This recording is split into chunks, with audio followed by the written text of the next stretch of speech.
السلام عليكم ورحمة الله وبركاته. اللهم صل وسلم وبارك على سيدنا محمد صلى الله عليه وسلم. ازيكم يا حبايبي، عاملين ايه؟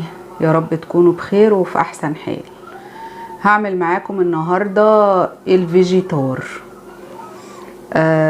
احنا دلوقتي طبعا في وقت كل حاجة فيه غالية، فبنحاول نستغل اي حاجة عندنا في البيت. انا قبل كده من مدة كان عندي شوية فايش زي دول، فضلهم وبقالهم كتير والولاد مش راضيين ياكلوهم، فاستحرمت ان ارميهم، فعملتهم في الكبة وطحنتهم وزودتهم على الفيجيتار اللي انا بعمله ودخلتهم فيه، وطلعت الخلطة طعمها حلو في البانيه او في اي حاجة بقليها بيه، وعجبت الولاد قوي. فانا قلت اعملها معاكم وتجربوها، ولو عجبتكم تستثمروها بعد كده في البيت. يعني فعلا احنا في وقت لازم نستغل اي حاجة، ما نرميش اي حاجة عندنا في البيت. عند والدتي بتعمل العيش اللي بيبقى باقي او مقطع او كده او مش هياكلوه تاني، بتحمصه وبتطحنه برضو في الكبة وبتضيفه على خلطة الفيجيتار اللي بنشتغل بيها هناك عند والدتي في البيت. وعملت لكم فيديو بيه قبل كده هنا في القناة، وناس كتير عملته وجربته وكلموني قالوا لي ان هو حلو جدا وعجبهم. فدي فكرة جديدة نزود بيها الفيجيتار. انا عندي هنا دول شوية الفايش اللي عندي، يعني في باقي وفي شوية كمان يعني بودرة خالص هحطهم معاهم في الكبة. وعندي كوباية دقيق، وكوباية نشا، وكيس الفيجيتار ده ريتش باك.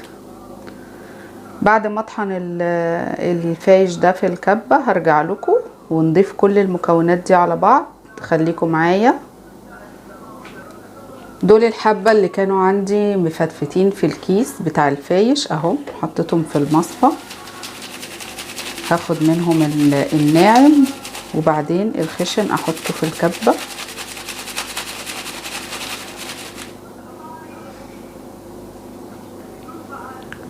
بصوا يا حبايبي الشوية اللي طلعوا، انا بكسر الفايشية كده صغير وبعدين بحطها هنا في الكبة واطحنها وارجع اعملها تاني في المصفى علشان تتصفى، واخد الخشن تاني احطه في الكبة.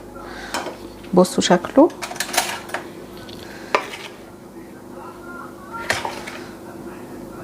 بنزود بيه الفيجيتار وبيكون حلو جدا اهو. وكده خلاص يا حبايبي، خلطنا الفايش كله في الكبة بقى بالشكل ده اهو. هنضيف بقى عليه كيس البقسماط اللي احنا جايبينه من ريتش باك.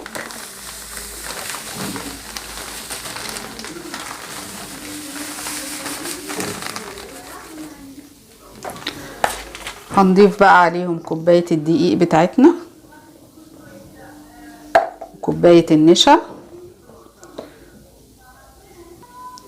كل ده بيزود معاكي الكمية وبيخليها تقعد عندك اطول وقت.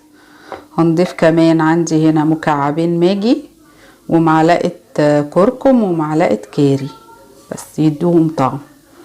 هنقلب الخليط ده كله في بعضه وبعدين نعبيه بقى في البرطمانات بتاعتنا او الكيس اللي انت بتشيلي فيه. شوف انت بقى بتشيلي حاجتك في ايه.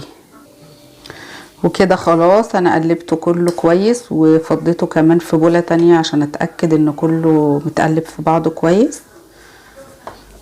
ده بقى البرطمان بتاعي اللي انا هحط فيه. كده قلبته انا كله كويس قوي وفضيته في بولة تانية علشان اتأكد انه متقلب كويس قوي، كل حاجة اتخلطت في بعضها. هعبيه بقى هنا في البرطمان بتاعي اللي انا بشيل فيه خلطة الفيجيتار، بشيلها فيه وبشيله في التلاجة. اما بعمل بطلع واعمل. بس بصراحة ادتني كمية كبيرة جدا، زودت معايا الكمية وفي نفس الوقت طعمها حلو. لاني انا مش بعمل لكم حاجة الا لما بجربها. فانا قبل كده اللي اوحالي الفكرة ان شوية الفايش اللي كانوا عندي كنت هرميهم، وانا مستحرمة مش بحب ارمي حاجة، وكانوا بقالهم مدة والولاد مش راضين ياكلوه، فقلت استفيد بيهم وعملت الفكرة دي. فلما عملتها وعملت منها بانيه وكده عجب الولاد قوي، وحتى قالوا لي يا ماما انت حاطه حاجة جديدة، فخدوا بالهم يعني ان في طعم جديد. فلما عجبتهم قلت بقى اعملها واوريها لكم.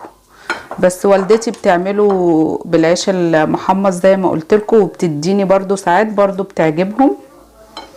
فاي حاجة دلوقتي بصراحة بتنفع في البيت. ادي الفيجيتار بتاعنا. وكده خلص الفيديو بتاعنا النهاردة. يا ريت لو عجبتكم تجربوها وتقولوا لي رأيكم فيها ايه، وما تنسوش تشتركوا في القناة وتفعلوا زر الجرس علشان يوصلكم كل جديد. والسلام عليكم ورحمة الله وبركاته.